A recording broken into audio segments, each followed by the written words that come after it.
my fellow Americans. If you think you know politics, think again. I'm Michael Cohen, and every week on When You Know, we're pulling back the curtain on power, politics, media, and the people making headlines.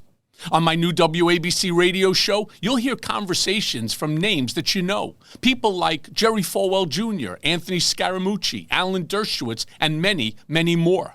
Maybe, just maybe, we'll even hear from the president. No scripts, no spin, just real conversations with people who were in the room where it happened. And trust me, we've got some very big surprises coming.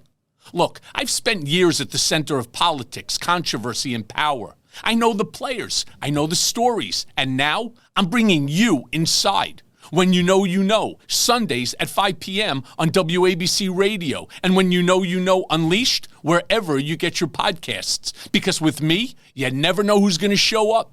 Listen, all you New Yorkers. Excuse me, taxi. Okay, man, we're looking around. This is the 77 WABC minicast.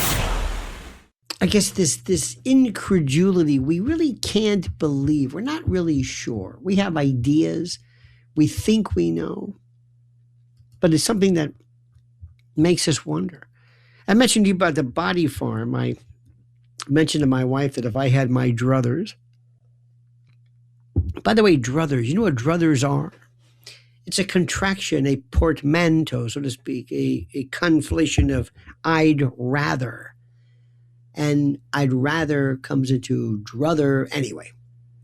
But the body farm is what I had made reference to. The body farm is the popular name for the Anthropology Research Facility, or ARF, or ARF, at the University of Tennessee in Knoxville. And it was founded by pioneering forensic anthropologist William M. Bass in the early 1980s. And it was the first facility in the world dedicated to the study of human decomposition, or as our last callers called it, desecration, under real-world conditions. Now, researchers study how the human body decomposes in different environments, including buried and unburied remains, sun versus shade, different seasons and weather, water immersion, clothing and coverings, insect activity, animal scavenging.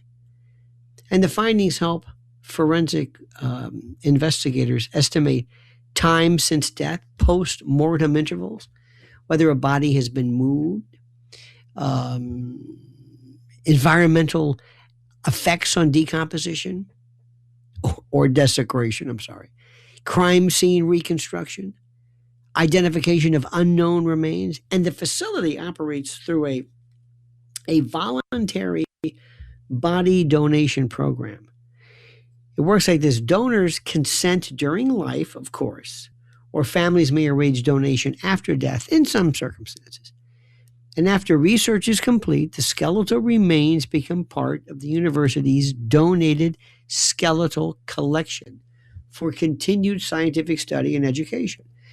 And the body farm is not open to the general public. Please, there are no tours because it is an active research facility handling donated human remains.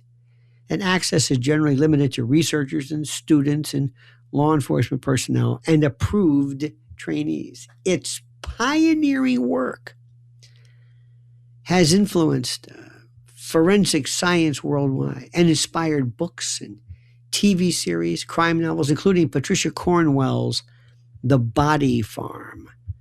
I find this absolutely fascinating.